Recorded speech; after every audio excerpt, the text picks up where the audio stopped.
माननीय अर्थमन्त्री श्री जनार्दन शर्मालाई नेपालको संविधानको धारा 279 तथा प्रतिनिधि सभा नियमावली 2075 को नियम 225 को खण्ड क बमोजिम नेपाल सरकार र अमेरिकी सहयोग निकाय मिलेनियम च्यालेन्ज कर्पोरेसन बीच भएको अनुदान सहायता सम्झौता मिलेनियम च्यालेन्ज कम्प्याक्टका साथै प्रतिनिधि सभाबाट जारी गरिने उक्त सम्झौतामाथिको प्रस्तावित व्याख्यात्मक घोषणा सदनमा छलफल गरियोस् भन्ने प्रस्ताव प्रस्तुत गर्न अनुमति दिन्छु। सम्माननीय सभामुख महोदयको अनुमतिले नेपाल सरकारले निर्णय गरी टेबल गरेको व्याख्यात्मक घोषणा म यहाँ वाचन गर्न गइरहेको छु, प्रस्तुत गर्न गइरहेको छु। प्रतिनिधि सभाले नेपालको तर्फबाट नेपाल सरकार, अर्थ मन्त्रालय र संयुक्त राज्य अमेरिकाको तर्फबाट मिलेनियम च्यालेन्ज कर्पोरेसन बीच 2074 भदौ 29 सेप्टेम्बर 14 2017 मा सम्पन्न अनुदान सहायता सम्झौता मिलेनियम च्यालेन्ज कम्प्याक्टको अनुमोदन गर्दा जारी गरेको व्याख्यात्मक घोषणा प्रस्तावना सार्वभौमिक समानता र भौगोलिक अखण्डता तथा अन्य राज्यको आन्तरिक मामिलामा हस्तक्षेप नगर्ने अन्तर्राष्ट्रिय कानुनका सिद्धान्तलाई ध्यान दिँदै असंलग्नता, शान्तिपूर्ण सहअस्तित्व र आपसी मित्रता सम्बन्धी नेपालको परराष्ट्र नीतिको स्मरण गर्दै नेपाल र संयुक्त राज्य अमेरिका बीच लामो समयदेखि रहँदै आएको मैत्रीपूर्ण सम्बन्ध र सहयोगलाई महत्त्व दिँदै कम्प्याक्टमा रहेका प्रावधानहरूको आशय र प्रयोगका बारेमा मिलेनियम च्यालेन्ज कर्पोरेसनबाट 2078 भदौ 23 सेप्टेम्बर 8 2021 मा नेपालले प्राप्त गरेको स्पष्टीकरणलाई जानकारीमा लिँदै परम्परागत अन्तर्राष्ट्रिय कानुनका नियमहरू, सन्धि सम्बन्धी अन्तर्राष्ट्रिय कानुन, राज्यको अभ्यास तथा नेपाल कानुन बमोजिम नेपालले कुनै सन्धि वा सन्धिको प्रावधानको अर्थ वा दायरा निर्दिष्ट गर्न वा स्पष्ट गर्न घोषणा गर्न सक्ने कुरालाई पुष्टि गर्दै नेपाल निम्नानुसार घोषणा गर्दछ। कम्प्याक्टको पक्ष भएको कारण नेपाल संयुक्त राज्य अमेरिकाको हिन्द प्रशान्त रणनीति लगायतका कुनै पनि सामरिक, सैन्य वा सुरक्षा गठबन्धनमा हिन्द प्रशान्त रणनीति लगायत कुनै पनि सामरिक, सैन्य वा सुरक्षा गठबन्धनमा आबद्ध भएको मानिने छैन भनी घोषणा गर्दछ।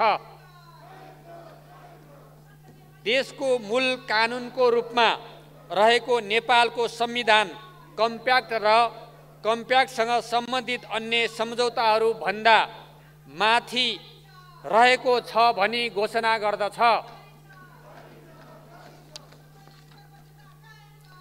कम्प्याक्टको दफा 2.7, दफा 5.1 ख 3, दफा 5.1 ख 4 को सम्बन्धमा कम्प्याक्टका ती दफाहरूको उद्देश्य एमसीसी अनुदान तथा परियोजनाको सम्पत्ति उपयोगका सन्दर्भमा मात्र लागू हुनेछ भन्ने बुझाइ नेपालको रहेको छ र ती प्रावधानले एमसीसीको अनुदानको प्रयोग बाहेक अन्य कुनै पनि उद्देश्यको लागि हाल विद्यमान वा भविष्यमा निर्माण हुने अमेरिकी कानुन वा नीतिहरूको उद्देश्यका लागि हाल विद्यमान वा भविष्यमा निर्माण हुने अमेरिकी कानुन वा नीतिहरूको पालना गर्न नेपाल बाध्य छैन भनी घोषणा गर्दछ। कम्प्याक्टको दफा 3.2 ख को सम्बन्धमा मिलेनियम च्यालेन्ज एकाउन्ट नेपाल विकास समिति एमसिए नेपालले सञ्चालन गर्ने क्रियाकलाप नेपालको कानुनद्वारा निर्देशित र कम्प्याक्ट अनुसार नियमित हुनेछ भनी घोषणा गर्दछ। कम्प्याक्टको दफा 3.2 को सम्बन्धमा कम्प्याक्टको उपयोगबाट सिर्जना हुने बौद्धिक सम्पत्ति एमसिसीको स्वामित्व रहने छैन। कम्प्याक्ट कार्यक्रम अन्तर्गत सिर्जना हुने सम्पूर्ण बौद्धिक सम्पत्ति उप नेपालको स्वामित्व रहनेछ र त्यसको पूर्ण उपयोग नेपालले गर्न पाउनेछ भनी घोषणा गर्दछ। कम्प्याक्टको दफा 3.5 को सम्बन्धमा कार्यान्वयन पत्रहरू कम्प्याक्टको दायराभित्र लागू गरिनेछ भनी घोषणा गर्दछ। कम्प्याक्टको दफा 3.8 क को सम्बन्धमा एमसिए नेपालका सबै क्रियाकलाप तथा कोषको लेखा परीक्षण प्रचलित नेपाल कानुन बमोजिम महालेखा परीक्षकबाट समेत हुने भनी घोषणा गर्दछ। कम्प्याक्टको दफा 5.1 क को सम्बन्धमा नेपालले 30 दिनको लिखित पूर्व सूचना दिई बिना कुनै कारण कम्प्याक्ट अन्त गर्न पाउने अधिकारका अतिरिक्त कम्प्याक्ट अन्तर्गतका क्रियाकलाप कार्यक्रम सञ्चालन गर्दा नेपालको कानुन वा नीति उल्लङ्घन गरेमा समेत 30 दिनको लिखित पूर्व सूचना दिई कम्प्याक्ट अन्त गर्न पाउने अधिकार राख्दछ भनी घोषणा गर्दछ। कम्प्याक्टको दफा 5.5 को सम्बन्धमा कम्प्याक्टको समाप्ति निलम्बन वा अन्त्यपछि पनि लागू हुने भनिएका प्रावधानहरू कम्प्याक्ट कार्यक्रम र एमसिसीको अनुदानको उपयोग लगायत कम्प्याक्ट अन्तर्गतका परियोजनाहरूको मूल्याङ्कन लेखा परीक्षण र करको फरफारकको हदसम्म मात्र सान्दर्भिक हुने भनी घोषणा गर्दछ। कम्प्याक्टको दफा 7.1 को सम्बन्धमा कम्प्याक्ट अन्तर्गतका कार्यक्रमहरूको कार्यान्वयन कम्प्याक्ट तथा नेपालको प्रचलित राष्ट्रिय कानुन बमोजिम हुने भनी घोषणा गर्दछ।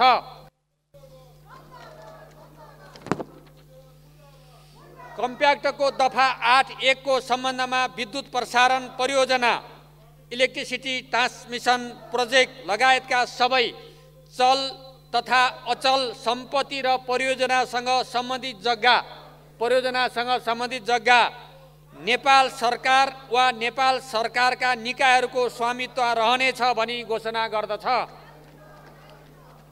कम्प्याक्टमा रहेका प्रावधानहरूको आशय र प्रयोगका बारेमा मिलेनियम च्यालेन्ज कर्पोरेसनबाट 2078 भदौ 23 सेप्टेम्बर 8, 2021 मा नेपालले प्राप्त गरेको स्पष्टीकरणले कम्प्याक्टको व्याख्या तथा कार्यान्वयनमा मद्दत गर्ने बुझाइ नेपालको रहेको छ। व्याख्यात्मक यो घोषणा सहित सम्मान्य सभामुख महोदयको अनुमतिले नेपालको संविधान 2007-9 तथा प्रतिनिधि सभा नियमावली 2075 को नियम 2025 को खण्ड क बमोजिम नेपाल सरकार र अमेरिकी सहयोग निकाय मिलेनियम च्यालेन्ज कर्पोरेसन बीच भएको अनुदान सहायता सम्झौता मिलेनियम च्यालेन्ज कम्प्याक्टका साथै प्रतिनिधि सभाबाट जारी गरिने उक्त सम्झौता माथिको प्रस्तावित व्याख्यात्मक घोषणा सदनमा छलफल गरियोस् भनी प्रस्ताव प्रस्तुत गर्दछु। धन्यवाद। माननीय सदस्यहरू, अब म उक्त प्रस्तावलाई निर्णयार्थ प्रस्तुत गर्दछु। यो प्रस्तावको पक्षमा हुने मान्य सदस्यले हुन्छ भन्नुहोला, यसको विपक्षमा हुने मान्य सदस्यहरूले हुन्न भन्नुहोला। यो प्रस्तावको पक्षमा हुने मान्य सदस्यहरूले हुन्छ भन्नुहोस्। यसको विपक्षमा हुने मान्य सदस्यले हुन्न भन्नुहोस्। हुन्छ भन्ने पक्षका मान्य सदस्यहरूको बहुमत भएकोले नेपाल सरकार र अमेरिकी सहयोग निकाय मिलेनियम च्यालेन्ज कर्पोरेसन बीच भएको अनुदान सहायता सम्झौता मिलेनियम च्यालेन्ज कम्प्याक्ट का साथै प्रतिनिधि सभाबाट जारी गरिने उक्त सम्झौतामाथिको प्रस्तावित व्याख्यात्मक घोषणा सदनमा छलफल गरियोस् भन्ने प्रस्ताव स्वीकृत भएको घोषणा गर्दछु।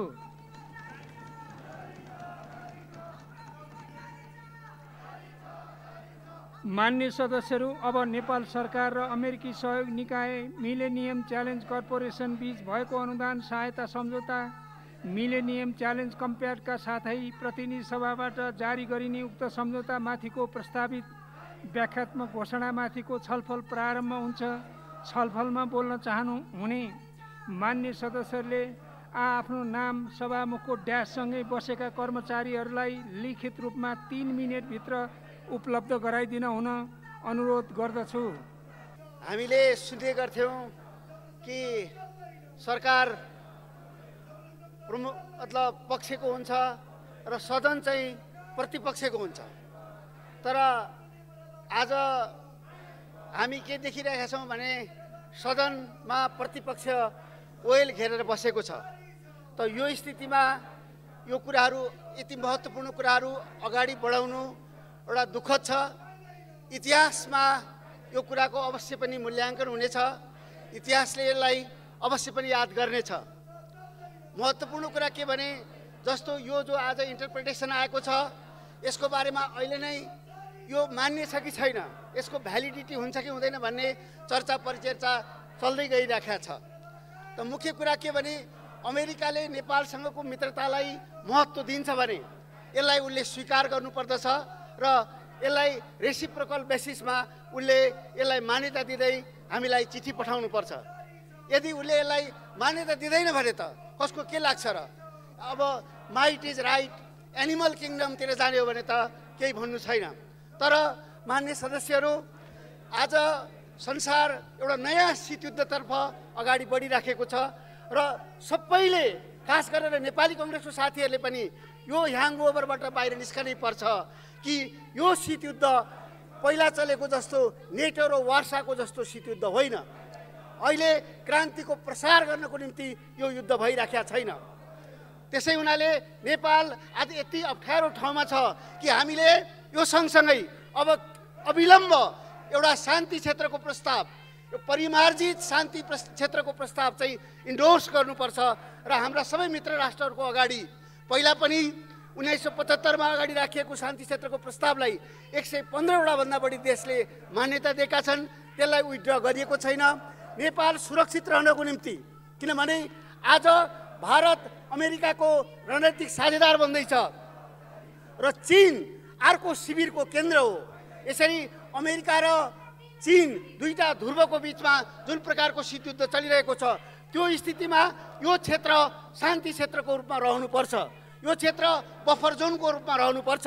यदि होइन भने हामी जस्तो सानो मुलुकले आफ्नो सोभरेन्टीलाई बचाइराख्न गाह्रो हुन्छ। त त्यसो हुनाले हामीले भविष्यमा यस्ता धेरै प्रस्ताव आउँछन्। आज एमसीसी आएको छ, बिआरआई भोलि परिमार्जित भएर आउला, भारतले अर्को प्रस्ताव राख्ला।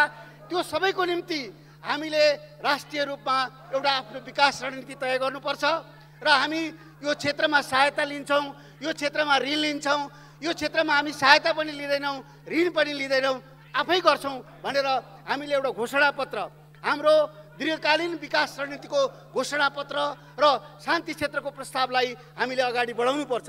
त्यस्तो भयो भने भोलि आउने कुनै प्रस्तावको बारेमा पनि यसरी विभाजित हुनु पर्दैन, यत्रो पार्टिसन हुनु पर्दैन, यत्रो ध्रुवीकृत भइराख्नु पर्दैन। हामी हाम्रा मित्रहरूलाई भन्न सक्छौँ, हेर्नुहोस् तपाईँले दिने कहाँ हो, हाम्रो प्राथमिकता यो हो। यो ट्रान्समिसन लाइन प्राथमिकता हो कि होइन? त्यसो हुनाले नेपालले आफ्नो प्राथमिकताहरू निश्चित गरेर नेपालले आफ्नो विकास रणनीति बनाउनु पर्छ। एक मागले जाडो जाँदैन। सम्माननीय सभामुख महोदय, हामी नेपाली जनता सार्वभौम सत्ता सम्पन्न छौँ, स्वाभिमानी छौँ र स्वायत्त पनि छौँ। हामी सार्वभौम सत्ता, स्वाभिमानी र स्वायत्त नेपाली जनतामाथि कसैले कर्के नजर लाउँछ भने हामी सहन गर्न सक्दैनौँ र सकेको पनि छैनौँ। त्यो विगतको इतिहासले देखाउँछ। त्यसो भएको हुनाले सम्मानित सभामुख मार्फत म के भन्छु त भन्दा, हामी कसैबाट सहयोग लिन सक्छौँ, ऋण लिन सक्छौँ, हाम्रो देशको विकासका लागि अनुदान लिन सक्छौँ, तर कसैको दबावमा होइन, कसैको रबाफमा होइन। कसैले चुनौती दिएर होइन। त्यसो भएको हुनाले पनि म के भन्छु त भन्दा मिलेनियम च्यालेन्ज कम्प्याक्ट जुन लिँदैछौँ, जुन सडकदेखि सदनसम्म बहस भएको छ, छलफल भएको छ, यसलाई 12 बुँदामा यो मिलेनियम च्यालेन्ज कम्प्याक्ट चाहिँ व्याख्यात्मक रूपमा घोषणा भएर आएको छ। यो व्याख्यात्मक रूपमा घोषणा भएर आएको जुन कम्प्याक्ट छ, यसलाई यो गरिमामय सदनबाट हुबहु पास गरी सम्बन्धित निकाय जो सम्बन्धित देश संयुक्त राज्य अमेरिका उले हुबहु कार्यान्वयन गर्ने गरी आगामी दिनमा पनि हुबहु कार्यान्वयन गर्ने गरी यदि यो लागू हुन्छ भने म यस सम्मानित सदनमा नेपाली जनताको आवाजलाई बुलन्द गर्दै यस सदनमा सम्बोधन होस् भन्दै विशेष गरिकन हाम्रो पार्टीले पनि यो 12 बुँदाको व्याख्यात्मक घोषणालाई मान्यता दिएको छ। मान्यता यो मानेमा दिएको छ कि राष्ट्र हितको लागि, सार्वभौमसत्ता सम्पन्न जनताको हितका लागि र देशको समग्र विकासका लागि यो लागू हुनेछ र यो 12 बुँदामा जुन व्याख्यात्मक विश्लेषण भएर जुन घोषणाको रूपमा आएको छ, यसलाई हुबहु पास गरेर सदन मार्फत नेपाली जनताको सार्वभौमसत्ता, नेपाली जनताको अधिकार सुनिश्चित गर्नका लागि यो घोषणा, यो व्याख्यात्मक टिप्पणीले काम गर्नेछ र यो घोषणा आज जुन घोषणा भएको छ 12 बुँदे, त्यो घोषणा यहाँबाट अनुमोदन मात्र होइन, यो हामीलाई सहयोग दिने, अनुदान दिने निकाय, सम्बन्धित निकायले पनि यसलाई अवलम्बन गर्नेछ। आज मात्र होइन, भोलि पनि अवलम्बन गर्नेछ। यदि यो घोषणा, व्याख्यात्मक घोषणा चाहिँ कार्यान्वयन हुन सकेन भने यसमा हाम्रो सहभागिता रहने छैन, यसमा हाम्रो सहमति रहने छैन। त्यसो भएको हुनाले म यो सम्मानित सदनमा यो 12 बुँदे जुन व्याख्यात्मक घोषणा छ, यसलाई ससम्मानित तरिकाले अनुमोदन गर्नको लागि, पास गर्नको लागि म हार्दिक अनुरोध गर्दछु। धन्यवाद। यो व्याख्यात्मक घोषणा वास्तवमै भन्ने हो भनेदेखि सम्झौता, सन्धि त दुई पक्ष बीच पो हुन्छ त। यो देखाउनको निम्ति एउटा कथा मलाई याद आयो। एउटा प्रवचनमा ब्राह्मणले प्रवचन दिँदै गर्दा यो कुकुरले छोयो भनेदेखि यो प्रसादहरू सबै बिटुलिन्छ भन्ने कुरा भनेछन्। पछि गएर एउटा कालो कुकुर आएर छोइहालेछ। लो कुकुर निकाल्दा छोइहाल्यो, यहाँ त केही उपाय निकाल्नुहोस् ब्राह्मणजी भन्दाखेरि फेरि उहाँले के भन्नुभएछ अरे भने काले कुत्तम अति उत्तम भनेर व्याख्या गरिदिनु भएछ अरे के। त्यो किसिमको व्याख्या यता जान्छ जस्तो लाग्छ। त्यसैले यो किसिमले व्याख्या गर्नु सही होइन। यो मिलेनियम च्यालेन्ज कर्पोरेसन एमसिसी त्यो आइपिएसको अङ्ग हो, त्यसमा कोही भ्रम पर्न पर्दैन। यो प्रष्टै छ। त्यसैले फेरि पनि मैले सम्मान्य सभामुख मार्फत मैले के भन्न चाहन्छु भने यस्तो बिचमा दोधारे कुरामा नफसिकन यो राष्ट्रियता, सार्वभौमिकता, राष्ट्रिय अखण्डताको खिलाफमा छ। त्यसैले हामीले हाम्रो देश जोगाउँ, राष्ट्र जोगाउँ, हामीले गलत नजिर खडा नगरौँ, राष्ट्रियता गुन्ने नजिर खडा नगरौँ। फेरि भोलि त्यही नजिर खडा गर्दै अरूले पनि हाम्रो भूमि उपयोग गर्ने किसिमले यो भूमि एउटा थलो, क्रीडा थलो, पुरै यहाँ युद्धको थलो बनाउने किसिमले हामीले त्यो किसिमको वे नदिउँ। त्यसैले सम्मान्य सभामुख महोदय, म उहाँ मार्फत फेरि पनि यो सम्मानित यो सदनमा हाम्रा मान्य सदस्यजीहरूलाई विनम्र अनुरोध के गर्छु भने यो विषयमा भ्रम नपरिकन यसलाई एमसिसीलाई खारेज गर्नको निम्ति, मतदानद्वारा नै खारेज गरिदिनको निम्ति म विनम्र अनुरोध गर्न चाहन्छु। धन्यवाद। सम्मान्य सभामुख महोदय, मैले केही समय अगाडि भनेको थिएँ नेपालको सार्वभौमसत्ता, स्वतन्त्रता, अखण्डता, स्वाभिमान र हितमाथि आघात पुर्याउनुको लागि एउटा कुनै रातमा हल्ला खल्लाको बिचमा राष्ट्रघाती प्रावधान भएको अमेरिकी एमसिसी सँगको सम्झौतालाई अनुमोदन गरिनेछ भनेर मैले धेरै अगाडि भनेको थिएँ। त्यसको साथसाथै नेपालको संविधानको धारा 279 बमोजिम सङ्घीय कानुनको अभावमा यो सम्झौता प्रतिनिधि सभा समक्ष पेश गर्नै मिल्दैन थियो। यो संविधान विपरीत हुन्छ भन्ने कुरा छर्लङ्ग छ। तर आज घटनाक्रमले प्रमाणित गरेको छ नेपालको स्वाधीनता, स्वाभिमान, अखण्डता र नेपाली जनता कोही कहिल्यै पनि कसैको अधीनमा नगएको देश आज जसरी हतारमा अहिले दफावार छलफल भनिएको छ, तर यो व्याख्यात्मक घोषणा होइन, यो भ्रमात्मक घोषणा हो। यसका प्रावधानहरू, म अन्तर्राष्ट्रिय कानुनको विद्यार्थी हुँ, द्विपक्षीय सम्झौता यसरी एकपक्षीय रूपमा हामीले घोषणा गर्यौँ भनेर जनतालाई ठग्ने योभन्दा ठगपत्र अरू केही पनि हुन सक्दैन। नेपाली जनताले सार्वभौम सत्ता सम्पन्न यो संसदबाट, यो प्रतिनिधि सभाबाट, यो राष्ट्रलाई जसरी नेपालको संविधानको प्रस्तावनामा हामीले भन्यौँ, हामी सार्वभौम सत्ता, स्वतन्त्रता, स्वाधीनताको पक्षमा हामी उभिनेछौँ भन्यौँ।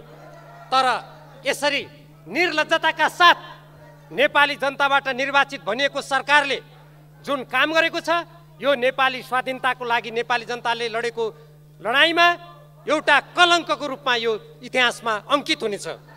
अब सम्माननीय सभामुख महोदय, जुन यसका दफावार छलफल भनिएको छ, म यहाँबाट चुनौती दिन चाहन्छु। प्रधानमन्त्री शेरबहादुर देउबा वा उहाँका विज्ञहरू आउनुहोस्, यो प्रतिनिधि सभामा आधा घण्टा समय दिनुहोस्। म कसरी मूल कम्प्याक्ट सम्झौता, कार्यान्वयन सम्झौता, त्यसपछि गरिएका 1 दर्जन सम्झौताका कयौं प्रावधानहरू कसरी राष्ट्रघाती छन्, कसरी नेपालको संविधान मिच्छन्, कसरी नेपालको राष्ट्रिय सुरक्षामाथि आघात पुर्याउँछन्, कसरी स्वतन्त्र परराष्ट्र नीतिमाथि आघात पुर्याउँछन्, कसरी हाम्रो भूमिमाथि विदेशी कम्पनीको कब्जा हुन्छ, कसरी अमेरिकी वर्तमान कानुन र भविष्यको कानुन मान्नुपर्ने कुरा हामीमाथि थोपरिन्छ, कसरी एमसिए नेपाल भन्ने विकास समिति अन्तर्गत खोलिएको एउटा सानो कार्यालय बनेको छ, उनले विभिन्न मन्त्रालयहरूसँग सम्झौता गरेर कसरी समानान्तर सरकार सञ्चालन गरेर नेपालको अस्मितामाथि धावा बोलेको छ, म प्रमाणित गरिदिन्छु। म चुनौती दिन्छु। को विद्वान, को यो सरकारका सल्लाहकार हुनुहुन्छ, आउनुहोस्। यदि मलाई सम्माननीय सभामुख महोदय समय हुन्छ भनेर मैले प्रत्येक यी सम्झौताका धाराहरू, दफाहरू मसँग यहाँ मैले ती जस्ताको तस्तै यहाँ लिएर आएको छु। के मलाई त्यो समय दिइन्छ?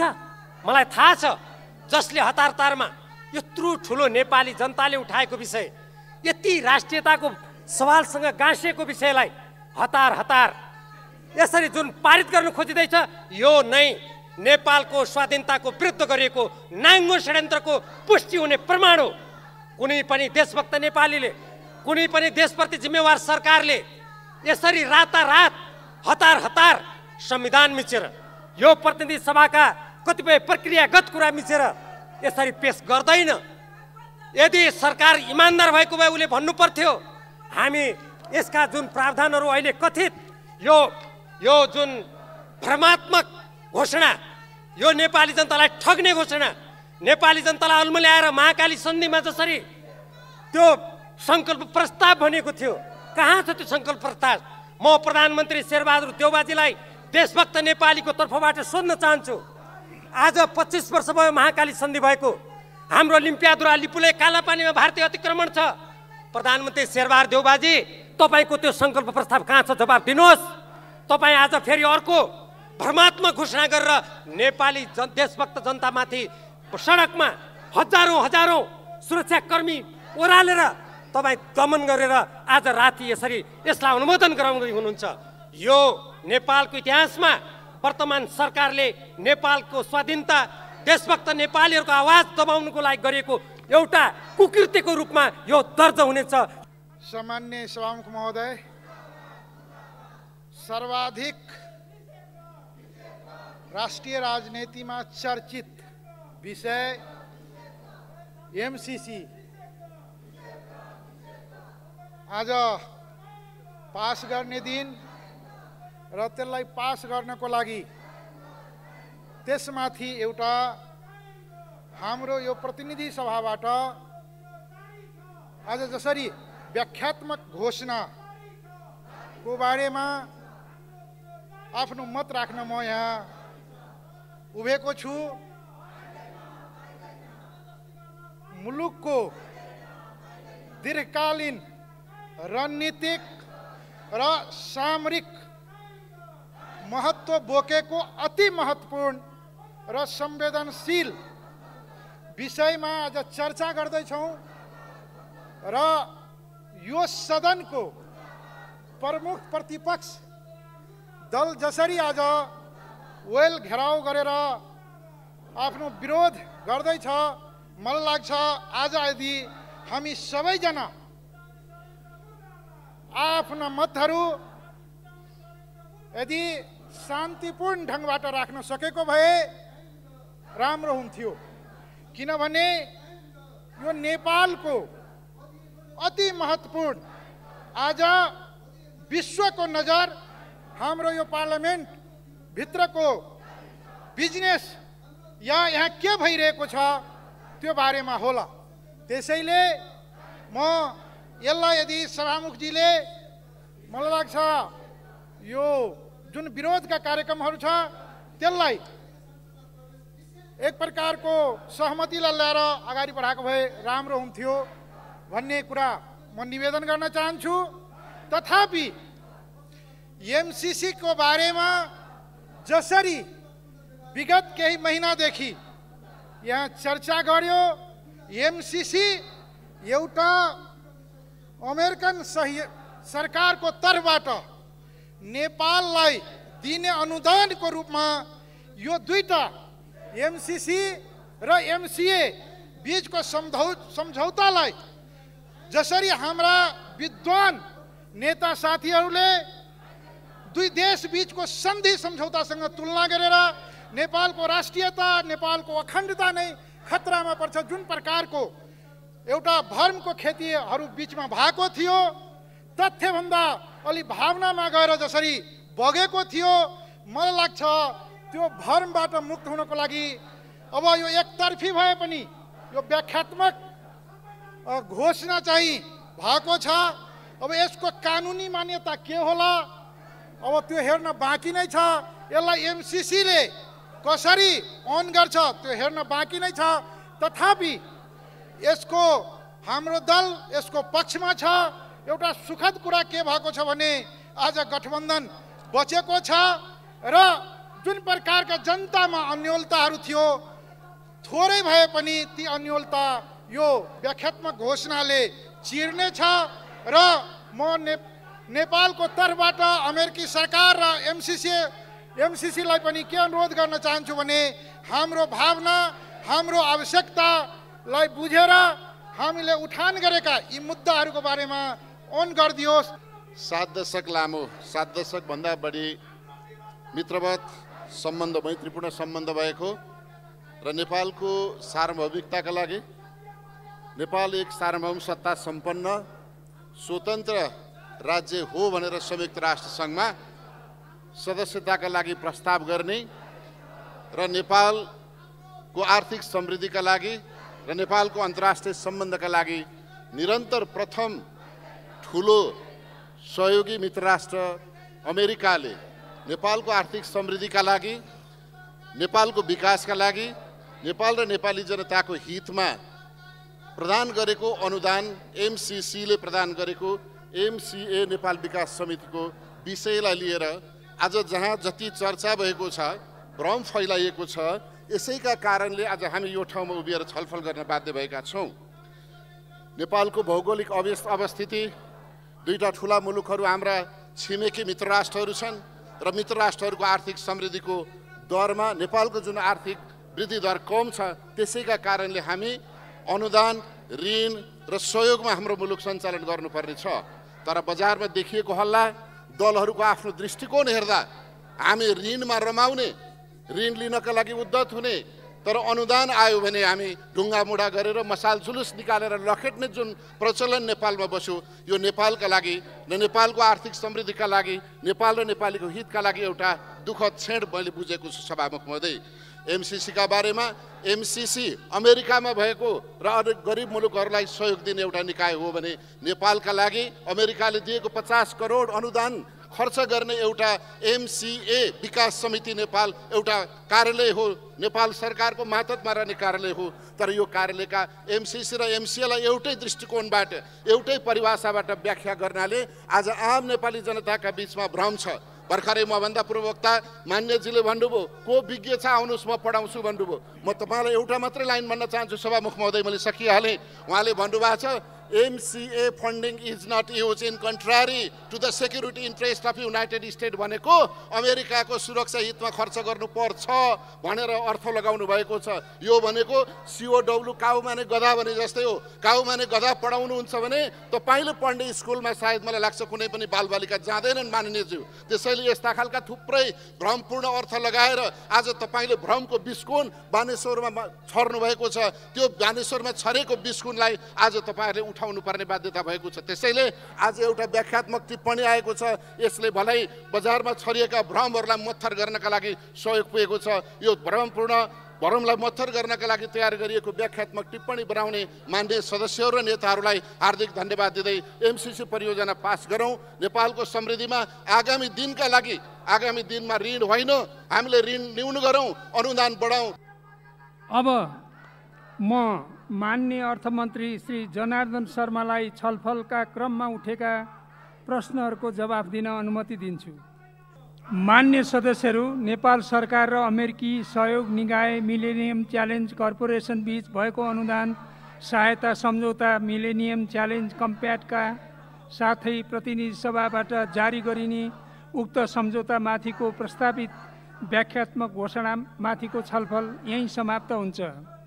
मान्य सदस्यहरू, अब मान्य अर्थमन्त्री श्री जनार्दन शर्मालाई नेपालको संविधानको धारा 279 तथा प्रतिनिधि सभा नियमावली 2075 को नियम 230 बमोजिम नेपाल सरकार र अमेरिकी सहयोग निकाय मिलेनियम च्यालेन्ज कर्पोरेसन बीच भएको अनुदान सहायता सम्झौता मिलेनियम च्यालेन्ज कम्प्याक्टका साथै प्रतिनिधि सभाबाट जारी गरिने उक्त सम्झौतामाथिको प्रस्तावित व्याख्यात्मक घोषणालाई अनुमोदन गरियोस् भनी प्रस्ताव प्रस्तुत गर्न अनुमति दिन्छु। अन्ततः हामी अब यो प्रस्तावलाई पारित गर्ने एउटा सन्दर्भमा आइपुगेका छौँ। सभामुख महोदयको अनुमतिले नेपालको संविधानको धारा 279 तथा प्रतिनिधि सभा नियमावली 2075 को नियम 230 बमोजिम नेपाल सरकार र अमेरिकी सहयोग निकाय मिलेनियम च्यालेन्ज कर्पोरेसन बीच भएको अनुदान सहायता सम्झौता मिलेनियम च्यालेन्ज कम्प्याक्टका साथै प्रतिनिधि सभाबाट जारी गरिने उक्त सम्झौतामाथिको प्रस्तावित व्याख्यात्मक घोषणालाई अनुमोदन गरियोस् भनी प्रस्ताव प्रस्तुत गर्दछु। धन्यवाद। अब यो प्रस्तावलाई निर्णार्थ प्रस्तुत गर्दछु। यो प्रस्तावको पक्षमा हुने मान्य सदस्यले हुन्छ भन्नुहोला, यसको विपक्षमा हुने मान्य सदस्यले हुन्न भन्नुहोला। यो प्रस्तावको पक्षमा हुने मान्य सदस्यले हुन्छ भन्नुहोस्। यसको विपक्षमा हुने मान्य सदस्यले हुन्न भन्नुहोस्। हुन्छ भन्ने पक्षका मान्य सदस्यहरूको बहुमत भएकोले नेपाल सरकार र अमेरिकी सहयोग निकाय मिलेनियम च्यालेन्ज कर्पोरेसन बीच भएको अनुदान सहायता सम्झौता मिलेनियम च्यालेन्ज कम्प्याक्टका साथै प्रतिनिधि सभाबाट उक्त सम्झौतामाथिको प्रस्तावित व्याख्यात्मक घोषणालाई नेपालको संविधानको धारा 279 तथा प्रतिनिधि सभा नियमावली 2075 को नियम 230 बमोजिम अनुमोदन गरियोस् भन्ने प्रस्ताव पारित भएको घोषणा गर्दछु। मान्य सदस्यहरू, अर्को बैठक 2078 साल फागुन 18 गते बुधबार दिनको 1 बजे बस्ने गरी यो बैठक स्थगित हुन्छ।